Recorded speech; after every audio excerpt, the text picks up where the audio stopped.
Welcome to Kiss the Reviews. I'm Armando, that's Corey, and today we are doing 1978's Superman. This movie was requested by Jim on Patreon. And if you want to join us on Patreon for all of our Patreonic shenanigans, you can join. It's a couple of bucks a month. We have a few different tiers. We also have a free subscription available, so you have free and paid subs. We have KTR merch. We have all kinds of giveaways and all kinds of cool stuff on Patreon. So join us on Patreon. You get better content than you do on YouTube. So there's that. It's a lot more fun. Yes. And with that said, let's get into the cast of 1978 Superman. This film stars Christopher Reeve as Superman, Margot Kidder as Lois Lane, Gene Hackman as Lex Luthor. We also have to bring up Terence Stamp as General Zod. So he makes his appearance at the beginning of this film. And you can't mention this film without mentioning Marlon Brando as Jor-El, which out of all the character Marlon Brando has played, like this one, looking back on it now, is like, that's an odd choice. I would have much rather have done this than use butter and blue velvet. Let's just put it that way. Or Last Tango in Paris, or whatever the fucking creepy ass movie was. I forget. There's too many butter anal rape scenes for me. Yeah. You were right. Let's get into this one, man. So wake me up when you're done with the intro, will you?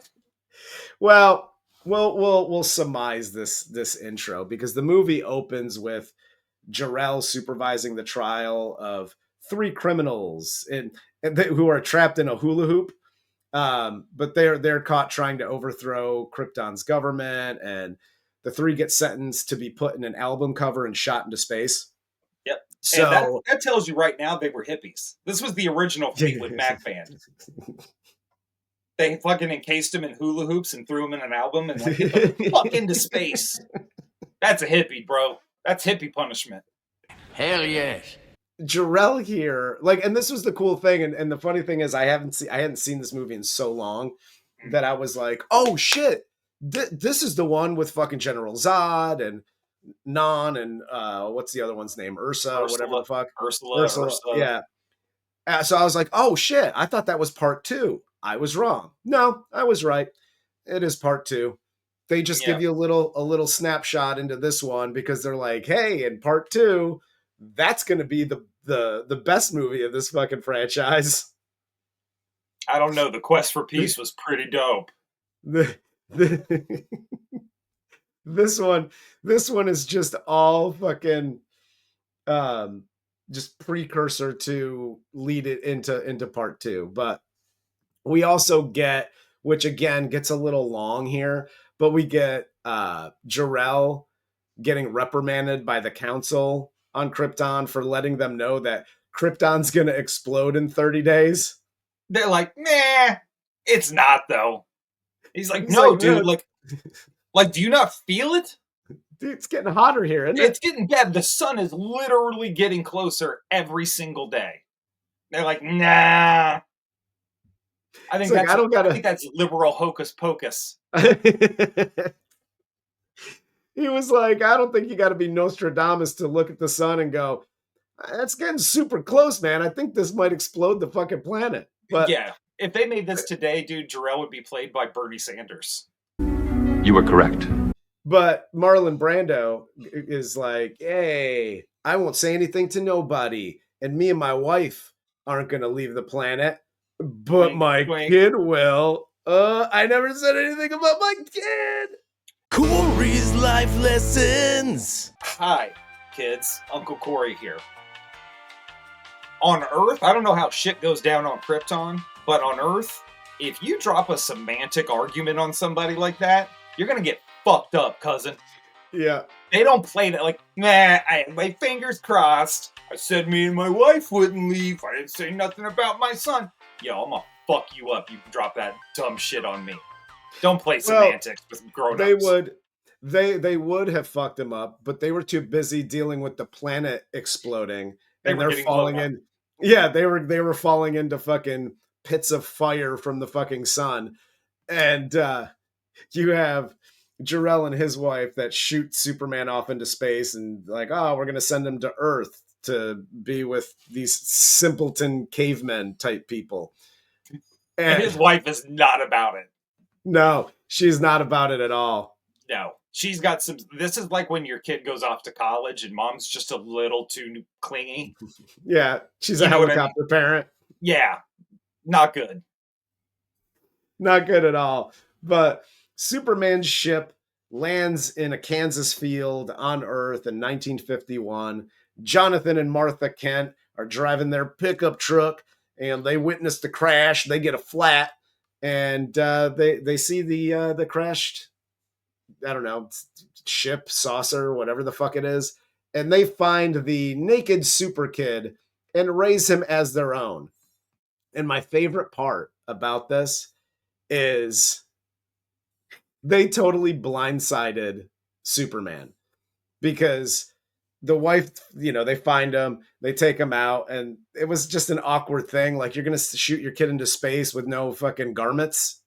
No, like, he can magically change into a Superman costume, but no garments. So his fucking dinghy's just hanging out. Settle down, guy. But they find the kid, they fucking wrap him in some t-shirt or whatever. And the wife is like, hey, we could just say it was like my cousin's kid from fucking Nebraska or whatever, and we're raising him and we adopted him. And he's like, get the fuck out of here. And then he sees the kid lift the car. And he goes, oh, shit. I need a farmhand. This kid could do a lot of fucking work. And immediately he's like, well, I mean, on second thought, what we can do is just bring him in. We'll get the spaceship. We'll put it in our fucking truck. We'll take it back to the farm. Yeah, it's amazing how slave labor can make you forget the Lord real quick. Because all of a sudden, it's like, the Lord has brought us a son. And, that kid lifted a fucking truck? Yeah. All right. Dude, this and then was so... religion is never brought up again around this kid. No, it's brought Ever. up. It's brought up one time vaguely, because the dad, because it flashes forward to like Clark in high school. Mm-hmm. And, you got him running next to the train, but he's a big, dopey, dummy, nerdy guy. Nobody likes him except for one random girl. And he gets home after like, whoa, I ran home. I beat you all here. You were driving one of them new vehicles. And his dad makes mention of like, I don't know, like you're here for a reason. You're here for a purpose.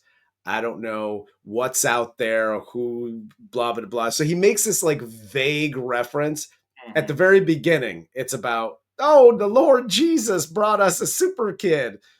And now it's just like, yeah, I don't know where the fuck you came from, but you're making us question our religious beliefs.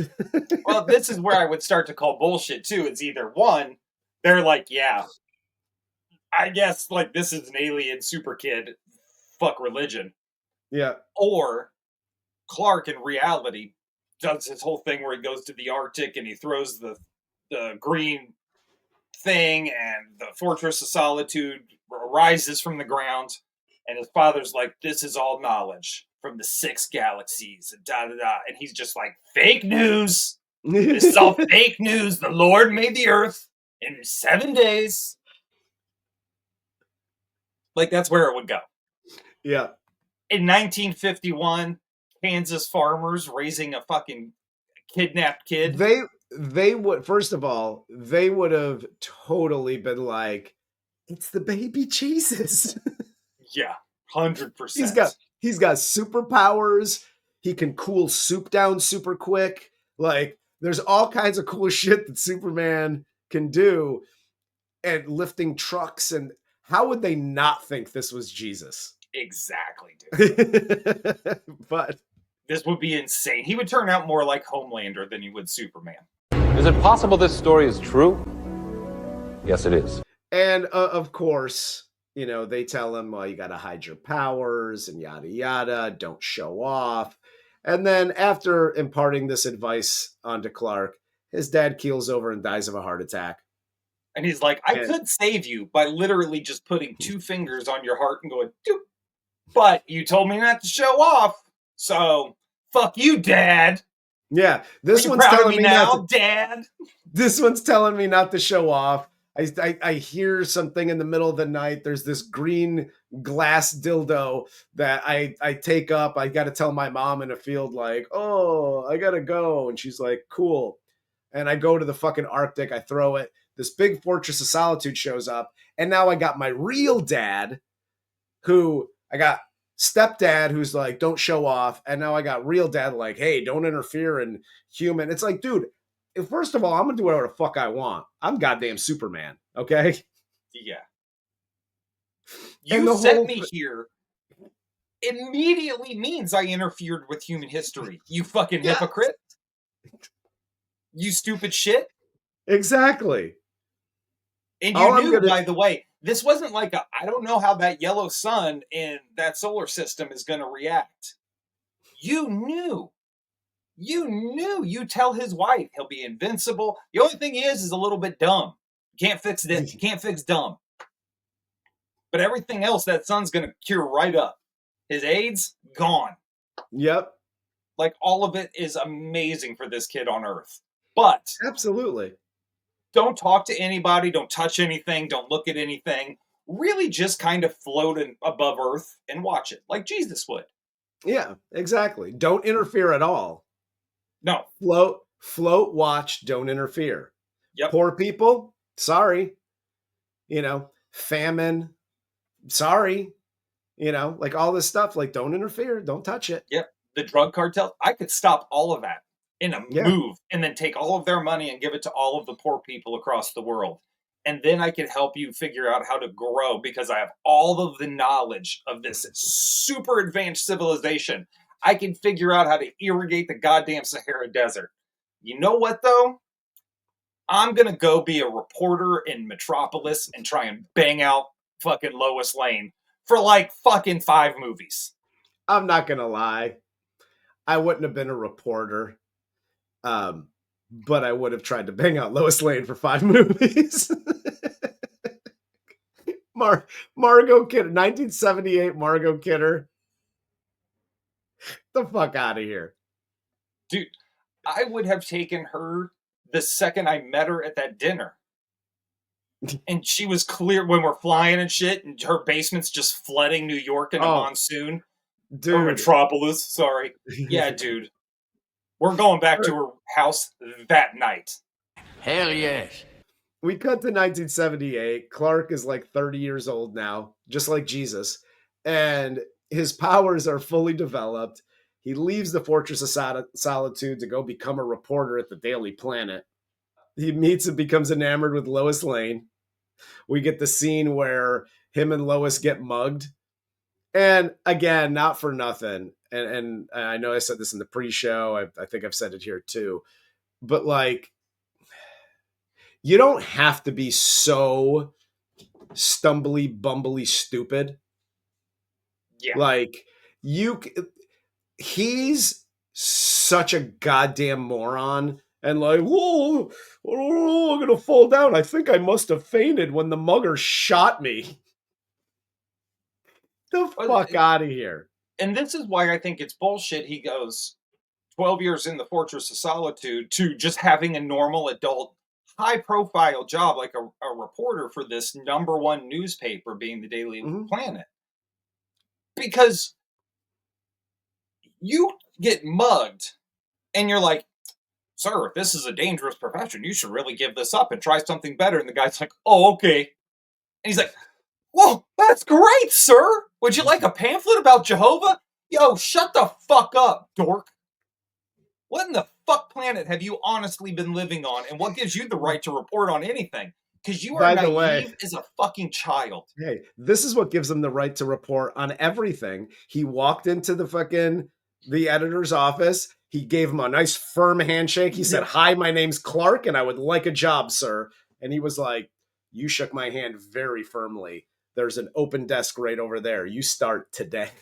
No DEI, bro. No DEI, bro. Not yet, thank goodness. It then cuts to Otis, the assistant for Lex Luthor. He's tailed by like 2 undercover cops as he goes to like Luthor's secret hideout in the subway. One of the undercovers follows Otis to like the secret entranceway, and Luthor pushes him onto the track. He gets run over by the passing train, and this is where we get like the whole backstory behind Lex Luthor, who is basically like Jerry Jones. He's just a real estate guy. And he's like, I buy lots of real estate and then I do shady deals on the back end. Okay, Jerry Jones is a billionaire. Never at any point before buying the Dallas Cowboys was Jerry Jones like, I'm a real estate mogul.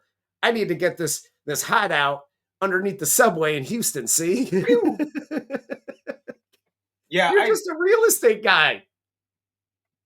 I don't understand why they totally reinvented Lex Luthor. It just doesn't make any sense. Like, as shitty as like the whole Batman v Superman shit was, yeah, and even Jesse Eisenberg's Lex Luthor was not good, but that was more comic accurate to what this guy is. And Gene Hackman crushes this. Dude, rip Gene Hackman. He absolutely fucking destroys this role. He is so unbelievably good in what is just a kind of a throwaway basic bitch villain. Yeah.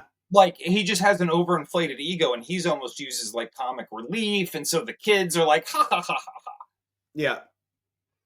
But like his comic book character, he's fucking nuts and scary as shit. And you could have let Gene Hackman go off the rails and really do that. But for some reason, it's like, no, let's have him in a underground cut-off subway line, and his pool is like the subway tracks. Dude, I don't even get the pool. I don't understand the whole pool situation. I was like, is that like runoff from the sewers? Yeah. Did you put a lining in it? Like, that doesn't look clean to me. No, I don't understand. Like, that's the first thing I thought. Like, did you lay down concrete? Like, what did you do to turn that into a pool? Yeah. Because it just doesn't, it makes no sense. I didn't like... Well, he's the real estate guy. I love Gene Hackman, but his whole character and, like, his sidekicks, Miss Schumacher, whatever the fuck her name is, the Ned Beatty's fucking dork character. Wendy Testaberger or whatever. Yeah, exactly. I didn't like any. Wendy Peppercorn and fucking Chunk from Goonies. I could pass on this altogether. But we have Lois, right? Mm-hmm. She has to take the Daily Planet chopper here to the airport to meet up with Air Force One. The chopper gets caught on a cable, crashes on the roof. Lois is hanging over the edge of the roof. And we see Clark for the first time change into Superman in the little like revolving door thing in one of the buildings. And saves her. He catches the falling helicopter, and everybody's like, "Oh shit! There's a Superman." You say that man is super. But what I found hilarious about this, okay, this is Metropolis. It's for all intents and purposes, this is fucking New York. There are a million fucking alleys in New York. This motherfucker runs 17 blocks just to run through a revolving door to change into Superman. I was like, dude, there's literally 2 homeless guys banging in this alley. Just go change behind them. How about this? You don't need the suit to fly. Just go up. You can change in air. Well, he proves this later in the movie. Like, you're low-key negging Lois with near-death experiences. I know what you're doing, fuckboy, and I don't like it at all. What do you mean? What do you mean? Because you make her wait until she is falling, and then you wait an extra couple of seconds. You're like, going up? Dude, fuck you. I'm dying. And then you fucking like, hey, I got an idea, lady. Let's, how about I fly you around? You know, really get that fucking wop dripping. Go up, flying. Whoops! I dropped you. Psych, I caught you. Whoopsie daisy. now that, we see Superman as Clark Kent and Clark Kent is Superman because glasses and things. Cool job, bro. Look, dude, you got to quit doing that. I can't tell if Clark is hosting this show or if Armando is hosting this show. I'll just do what Superman does. Oh, hey, Carter. Hello, citizen. Have you seen Peter? He was just here. We get shots now of Superman doing other good deeds to clean up the city of Metropolis and the planet. Superman has now become this like celebrity in the city, and he becomes the top priority of the Daily Planet. And we got to get the scoop. And Lois gets the scoop when she gets the note from Superman requesting a dinner date.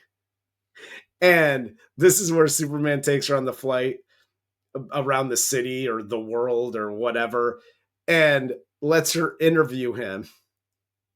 And I know that he does the whole whoopsie daisy. Oh, gotcha. There's a lot of like the pink panty thing.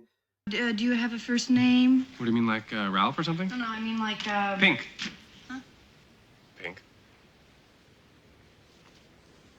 At the end of the flight, we get the worst Lois Lane poetry I have ever heard in my fucking life. You can fly. You belong in the sky. I don't know, and maybe you can enlighten me. Was this just her talking or thinking in her head, or was this the article that she wrote in the Daily Planet? Because if it's the article, she getting fired the next day. It's terrible. This so is like bad. Roses are red, violets are blue. I don't know about you, but my pussy's sticky as glue. What the fuck? Dude, I do not know. Fucking Emily Dickinson, so you are not. Fucking terrible. Yeah, oh my God, dude. I just also I know like styles change through the years and clothes have improved and fabric has gotten better because we've been able to weave it tighter. That fucking dress she's wearing. I'm glad you brought it up. I was going to if you didn't. Dude. It's like a negligee, like nighty kind of thing. She dressed up in her finest threads because she was like, I am getting a piece of this tonight. And that's 100%. What you chose? Bish. That's like an Adrian from Rocky outfit. It's bad. Like you look like the housewives Karen's talking about in Goodfellas. Yes. Like just shitty, cheap clothes. You have that apartment, penthouse, whatever the fuck it is, in Metropolis, and you can't afford a good dress? You were correct. Lois actually names him Superman in the article that she writes. She gets it on the front page. Lex reads the article. He wants all the smoke and immediately starts researching a planet that no one knows about, a galaxy that no one knows about.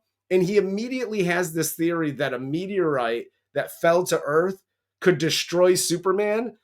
So he puts this whole plan in motion where they steal that from the museum.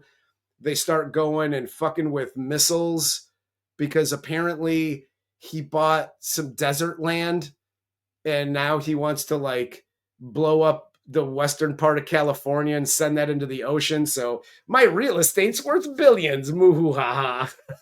Bye-bye, California. Hello, new West Coast, my West Coast. Costa del Lex. First off, you lure Superman in, not knowing if this rock will actually work.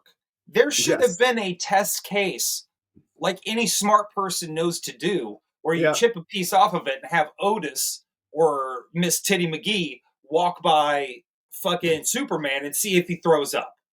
Right? Yes. Like, let's run a test case before I call this dude into my fucking lair and then taunt him.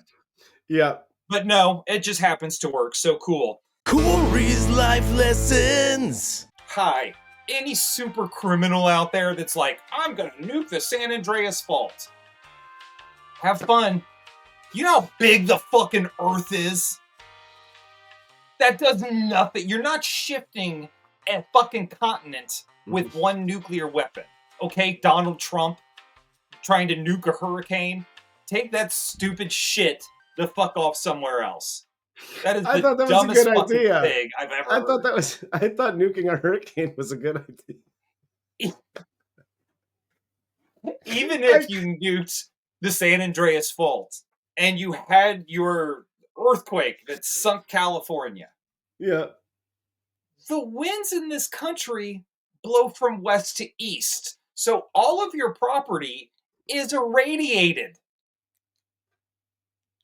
You are living in a fucking nuclear wasteland that can't be occupied for 50,000 years. So, good luck, dipshit. That's fair. That's fair. By the way, in 78, you could have bought Marlon Brando's mansion for like $6. Okay? Just buy all those fucking houses right in Malibu and sit on it. They're worth an easy bill 10, 20 years later. Yep. Stop wasting your money on your secret subway layer. Move to Kansas, like Smallville, rent a 1-bedroom apartment for like $50 a day or a week or a month, and then use the rest of that money to buy up all of the property you want. Nobody cares. Exactly. But Idiot.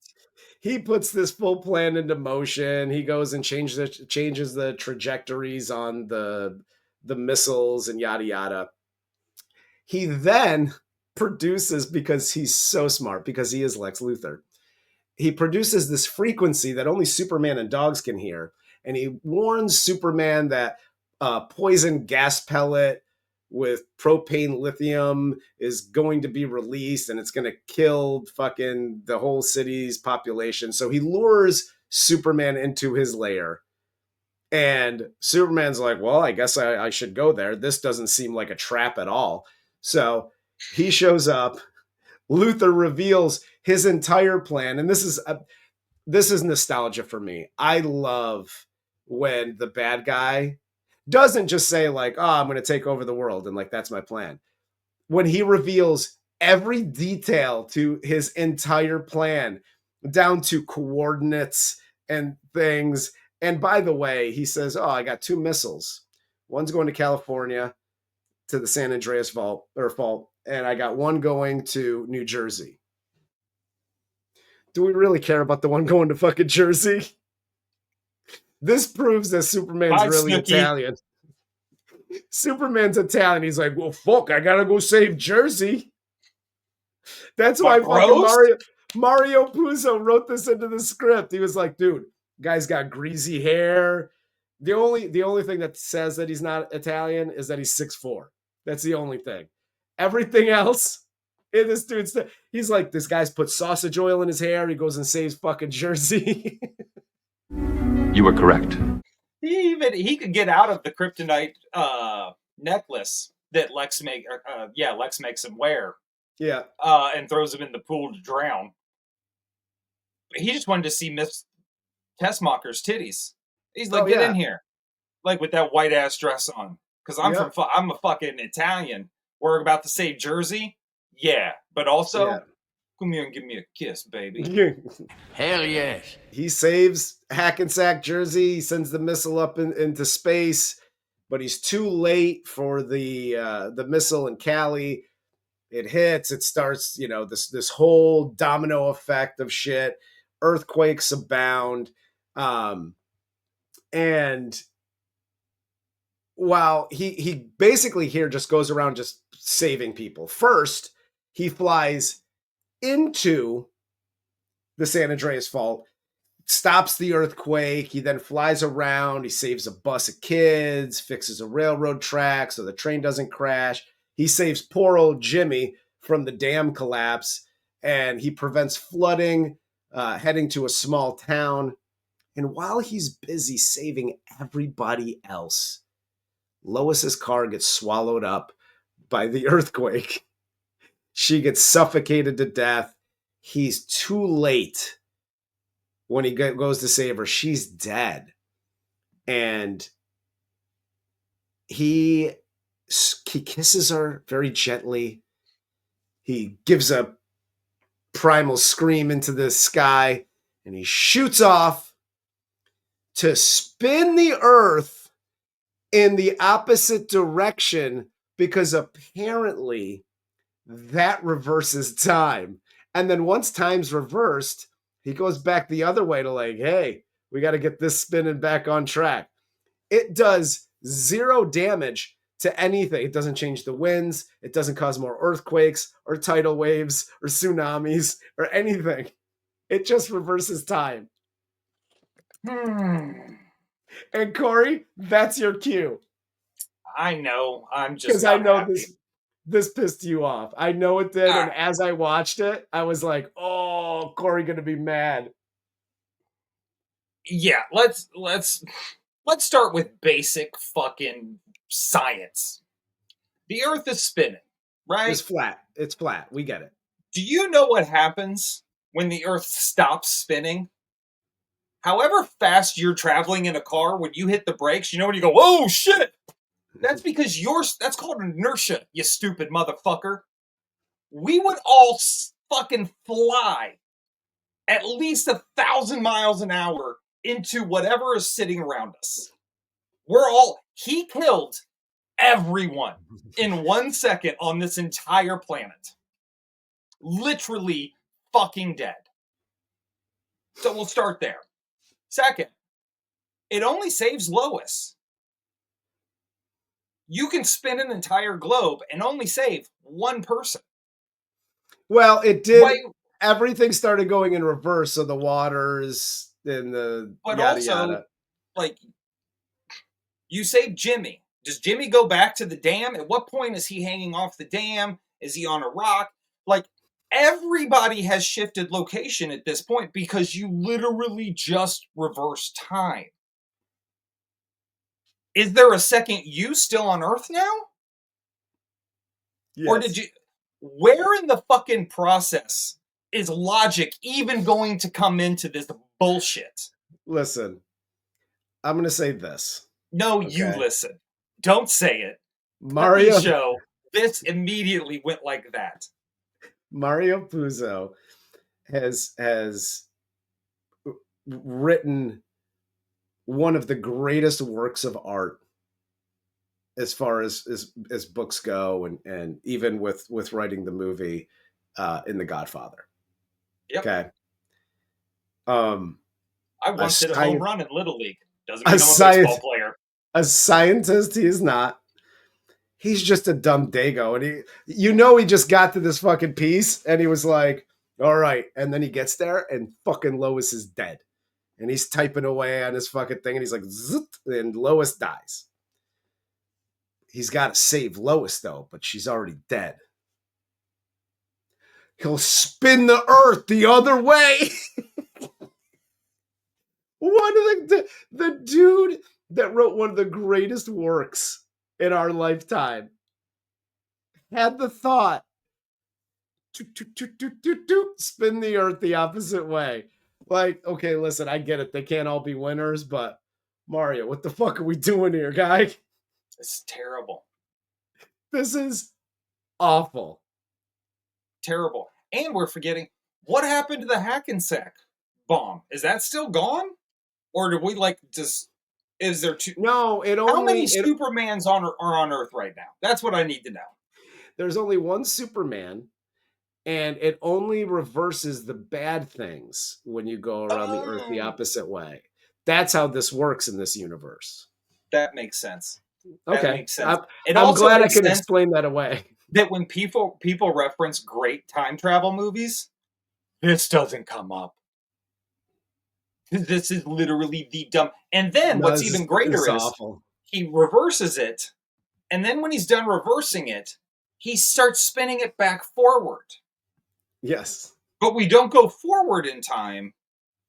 No, he's just getting it back. He's just getting it back to normal time. Yeah, it's just back to 1236. Because if he just goes back to Earth and it's spinning this way, everybody's going to be like walking and talking backwards and shit. It's going to be fucking craziness. So yeah, he has to stop it and make it go back the right way. So everybody's walking and talking normal. Yeah. We haven't even gotten into the fucking moon and the tidal pull and what the fuck just happened there. Because I don't think Miami exists anymore. FYI. FYI, Miami's not going to exist in about 10 years anyway. So the litany of fuckery getting played around with here is absurd. Listen, was this movie okay up to this point? It was okay for 78. Like I loved this as a kid. It was awesome. And then obviously, you get the end of the movie where he finds Luthor and Otis and drops him off at the prison and then flies away. It's like, oh, the bad guys got caught. Like all of this was really good. As a kid, I loved it. As an adult, I'm like, wow, the movie kind of plods a little bit. There's spaces, there's a lot of repetitiveness.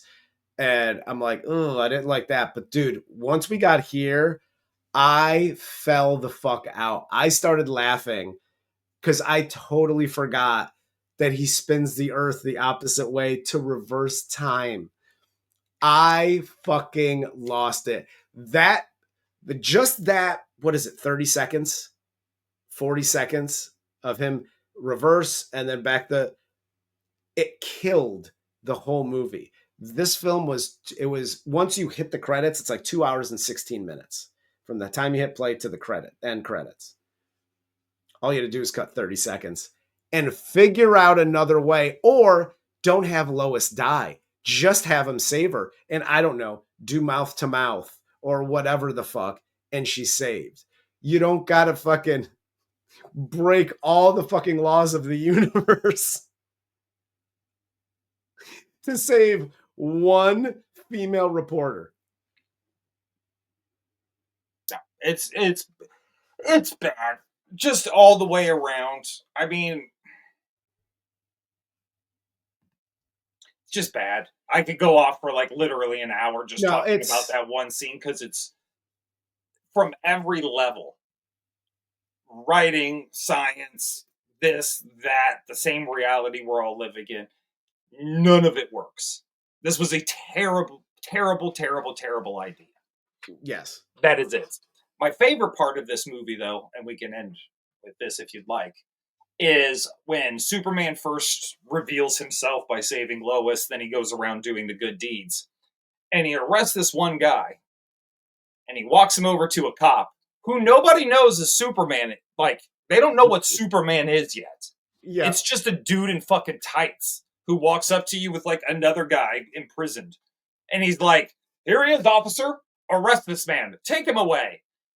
A fucking Metropolis cop, a boot cop in his fucking uni would be like, hey, guy, go fuck yourself. Get the fuck out of here, you crazy fucking lunatic. What are you talking about? You were right. The movie's a little too long for my taste now.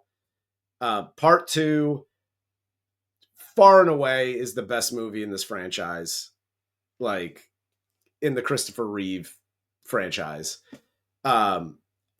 Although there are some good parts to this movie. It's okay. It's good for nostalgia to watch for just nostalgic purposes. Yeah. But the movie itself isn't awesome. No, like, look, I mean, all of the actors did their job. Everybody in this they crushed the baseline for every other iteration of these characters that came after. Absolutely. So from that aspect, it's incredible what Richard Donner was able to put together, what Mario Puzo was able to really put together and bring to the screen like that for the first time with those effects. It's fantastic. Yeah. Today, by our standards, and actually being able to recognize what a storyline is and having access to scripts and script writers now where you can just go online and read like fucking Chasing Amy. You know what I mean? Like, it's nothing. Knowing what we know now, it is severely lacking. but it's not because of the actor at all. Like No, Christopher dude, Reeve listen. is Superman. The only guy that came close was Henry Cavill. If I came up to you and said in 1978 and said, I got Christopher Reeve, I got Margot Kidder, I got Gene Hackman, I got Terence Stamp, Marlon Brando for a feature film, you would tell me as a studio exec, I don't give a shit what the script is. You're fucking making that movie. The actors in this are all amazing. They all crush it. Gene Hackman fucking kills this role. And even in the movies after this, I liked that they kept him as a part of it throughout. And he gets nothing but better as the movies go on. Yeah. But well, I think where they ended up doing a really good thing here, because this movie was clearly made for children, which is why in 1978 or when we were old enough to see it after that, we all loved this as a kid. Yeah. You watch it now as an adult, it's all nostalgia. That's the only thing you're taking from this is just that feeling of like, fuck yeah. Mm-hmm. Member? You just eat a bunch of member berries, watch this, and it's amazing. Absolutely. But what I think they got right was, in the second one specifically, and even a little bit in the third, is the kiddie parts and the comedy, it stays with Lex Luthor and his dorks, but the villains get worse. Like, these three, like General Zod and Ursa and fucking Lenny from Mice and Men, are all great villains in the second movie. They're fantastic. So it makes perfect sense. Like, that's why that movie is superior, because adults get something out of it too. Yeah. And I remember even the third one with Richard Pryor, like, it's a shitty movie. But those bad guys, they kind of fucked me up. Like, when they start turning into the zombies or whatever they do in the third movie. That was scary. That old lady scared the shit out of me, because old people are gross anyway. So wasn't it like a robot, some bullshit? Yeah, I don't remember. Whatever. I don't remember. And then you had the fucking supermodel in The Quest for Peace who's like, I'm Nuclear Man. Look at my fucking manicure, bitch. Like, that was kind of weak. But yeah, the second movie, like, they gave the adults a little bit more to play with. Yeah. As far as the bad guys were concerned, whereas this was strictly made for kids that had maybe read a Superman comic once before, but really this was your introduction to Superman. No, absolutely. And for that, like, that's why it still holds up. As far as just a movie, if it's your first time seeing this thing, like I haven't seen the original, and you watch it, there's a lot of chinsy parts, slow parts, whatever. So, I mean, again, I like it just because nostalgia and things. I saw this when I was probably 7 or 8 years old and was like, yay, Superman. And then, now that I'm much, much older, I was like, wow, I was a stupid kid. But the only problem with this movie was the time reversal thing. Most people know this, and this is 100% where I will leave it. In the Superman comic books, as DC goes on, Lois does get killed by the Joker, and Superman goes fucking nuts and becomes basically like a fascist dictator and just killing criminals wholesale. Anybody that disagrees with him, he kills them wholesale. It's kind of the Trump administration. So what would have been really interesting is to have Lois die, have him start to be kind of that bad guy in the second movie, and then General Zod and them kind of bring him back to that good guy. Yeah. That would have been a really interesting place for them to take it, gotten a little darker. But again, that's not what the point of this was. No, not at all. This was introducing everybody to the feature film and character of Superman. Yeah, that's it. The Superman movies are a lot like Return of the Jedi. They're just not for adults. Yep.